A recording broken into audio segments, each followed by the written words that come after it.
আসসালামু আলাইকুম এভরিওয়ান, কেমন আছেন সবাই?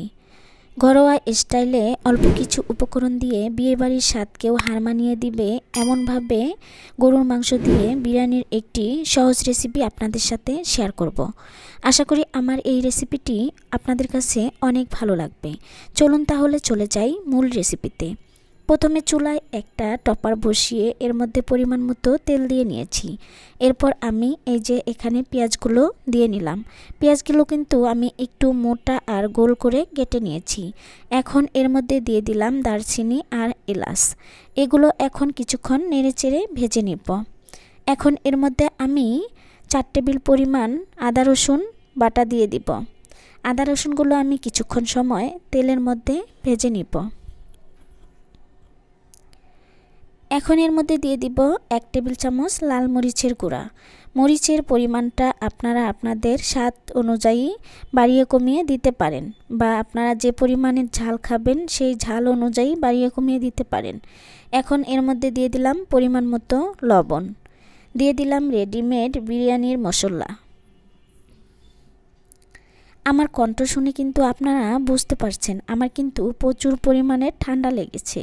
এজন্য কিন্তু আমার ভয়েস দিতে প্রচুর কষ্ট হচ্ছে, তারপরেও আপনাদের সাথে এভাবেই ভয়েস দিয়ে ভিডিওটি শেয়ার করছি। কিছুক্ষণ নেড়ে চেড়ে আমি সবগুলো মশলা মিশিয়ে নিয়েছি। এখন এর মধ্যে আমি 1 কাপ পরিমাণে টক দই দিয়ে নিলাম। এখন আবারও কিছুক্ষণ নেড়ে চেড়ে সবগুলো ভালো করে মিশিয়ে নিব। সবগুলো উপকরণ আমার মিশিয়ে নেওয়া শেষ। এখন ঢাকনা দিয়ে ঢেকে আমি কিছুক্ষণ সময় কষিয়ে নেব। আমি যে টক দই দিয়েছি সেখান থেকেই কিন্তু পানি বের হয়েছে, আর সেই পানি দিয়েই মশলাগুলো কষিয়ে নিয়েছি। এখন এর মধ্যে আমি 1 কেজিরই কম গরুর মাংস ছোট ছোট করে কেটে নিয়েছি, সেগুলো দিয়ে নিলাম। আর কিভাবে কেটে নিয়েছি সেটাও আপনাদের দেখিয়ে দিচ্ছি। বিরিয়ানির জন্য গরুর মাংস কিন্তু ছোট ছোট করে কেটে দিলেই সেটাই আমার কাছে পারফেক্ট মনে হয়।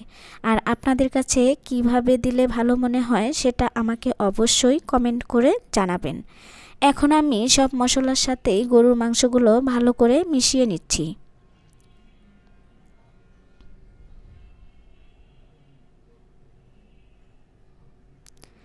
আমার মিশিয়ে নেওয়া শেষ। এখন ঢাকনা দিয়ে ঢেকে আমি কিছুক্ষণ সময় আবারও মাংসগুলো রান্না করে নিব। দেখুন ফিরে আসলাম কিছুক্ষণ পরে। এই মাংস থেকে কতটা পানি বের হয়েছে সেটা কিন্তু আপনারা দেখেই বুঝতে পারছেন। আমি কিন্তু মাংসগুলো আগেই ধুয়ে তারপর পানি ঝরানোর জন্য একটা ছেঁকনিতে দিয়ে রেখেছিলাম। তারপরেও মাংস থেকে পানি বের হয়েছে, আর ওই পানি দিয়েই আমি মাংসগুলো ভালো করে কষিয়ে নিব।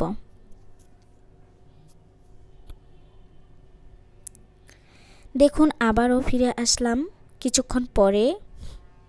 এখন নেড়ে চেড়ে এর মধ্যে আমি 1 কাপ গরুর লিকুইড দুধ দিয়ে দিব। আপনারা চাইলে এখানে কিন্তু এই যে দুধ দিয়েছি সেটা স্কিপ করতে পারেন। আমার হাতের কাছে ছিল, আমি সেটা দিয়ে নিয়েছি। আর দুধ দিলে কিন্তু খেতেও একটু ভালো লাগে। এখন আমি ঢাকনা দিয়ে ঢেকে আবারও কিছুক্ষণ সময় রান্না করে নেব। আর এটা কিন্তু আমি মিডিয়াম লোতে 20 মিনিট পর্যন্ত রান্না করে নিয়েছি। আর আমার মাংসগুলো সিদ্ধ হয়ে গিয়েছে। এখন আমি নামিয়ে নিব। এখন চুলায় আরেকটি টপার বসিয়ে এর মধ্যে দিয়ে দিব পরিমাণ মতো তেল। আর এখন আমি এখানে হাফ কেজি পোলাওয়ের চাল নিয়েছি। এখন সেটা দিয়ে দিব। কিছুক্ষণ সময় নেড়ে চেড়ে ভেজে নিব। এরপর এখানে আমি 1.5 টেবিল চামচ ঘি দিয়ে নিব। ঘি দিলে খেতে ভালো লাগে, আর ফ্লেভারটাও কিন্তু অনেক সুন্দর হয়। আপনাদের হাতের কাছে যদি ঘি না থাকে তাহলে কিন্তু এটা স্কিপ করতে পারেন। এখন আবারও কিছুক্ষণ সময় আমি ঘিগুলো চালের সাথে ভালো করে ভেজে নিব। হ্যাঁ, আমি কিন্তু এর মধ্যে পরিমাণ মতো লবণও দিয়ে নিয়েছি। এখন আমি ওই যে রান্না করে রেখেছিলাম গরুর মাংসগুলো, সেগুলো এর মধ্যে দিয়ে দিব।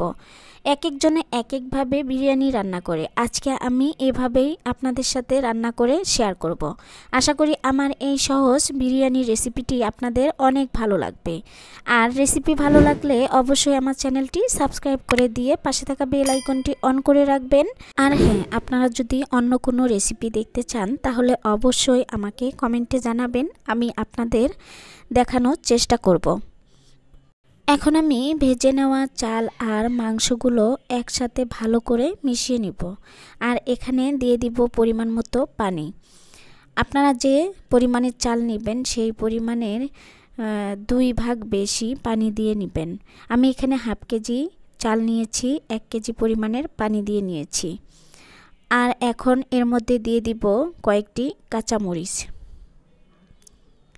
এভাবে ঘরোয়া স্টাইলে এভাবে অল্প কিছু উপকরণ দিয়ে বিরিয়ানি রান্না করে দেখবেন, খেতে কিন্তু অনেক ভালো লাগে। আমি খাওয়ার পরেই কিন্তু আপনাদের সাথে ভয়েস দিয়ে ভিডিওটি শেয়ার করছি। এই যে আমি এটা ঢাকনা দিয়ে ঢেকে কিছুক্ষণ সময় রান্না করে নিয়েছি। আর এখন আমি নেড়ে চেড়ে এরপর আমি আবারও ঢাকনা দিয়ে ঢেকে আমি কিছুক্ষণ সময় রান্না করে নেব। আর এখন আমি এটা আমরা যে রুটি ভাজি তাওয়া থাকে সেই তাওয়াটা চুলার উপরে দিয়ে এর উপরে আমি এই যে বিরিয়ানির পাতিলটা বসিয়ে দিয়ে তারপর দমে রেখে দিব 20 মিনিটের জন্য। এই যে আমি ফিরে আসলাম 20 মিনিট পরে। এখন আবারও একটু নেড়ে চেড়ে ঢাকনা দিয়ে ঢেকে আবারও কিছুক্ষণ সময় দমে রেখে দেব। আর হ্যাঁ, আমার ভিডিওতে এ পর্যন্ত যারা এসে একটা লাইক দেন নাই, প্লিজ লাইক দিয়ে দিবেন। আপনারা যদি একটা লাইক দিয়ে দেন তাহলে দেখা যায় ভিডিও করার উৎসাহ আরও বেড়ে যায়। আর আপনাদের একটা লাইক আর কমেন্টের মাধ্যমে অন্য আরেকজনের কাছে আমার ভিডিওটি পৌঁছাতে সাহায্য করে। দেখুন আমার বিরিয়ানিটি রান্না করে নেওয়া শেষ। এখন আমি পরিবেশন করে নেব। ঘরোয়াভাবে সহজ আর অল্প কিছু উপকরণ দিয়ে বিয়েবাড়ির স্বাদকেও হার মানিয়ে দিবে এমনভাবে বিরিয়ানির রেসিপি আপনাদের সাথে শেয়ার করলাম। আশা করি আমার এই বিরিয়ানির রেসিপিটি আপনাদের অনেক ভালো লেগেছে। যদি ভালো লেগে থাকে তাহলে অবশ্যই বাসায় একদিন ট্রাই করবেন আর কেমন হয়েছে আমাকে কমেন্ট করে জানাবেন। সবার প্রতি নতুন বছরের শুভেচ্ছা রইল। সবাই প্রিয়জন আর পরিবারকে নিয়ে ভালো থাকবেন, আপনজনের খেয়াল রাখবেন, সবাই সবার বিপদে এগিয়ে আসবেন। আজ এ পর্যন্ত, আবারও কথা হবে অন্য কোনো ভিডিওতে। এ পর্যন্ত ভালো থাকবেন, সুস্থ থাকবেন। আল্লাহ হাফেজ।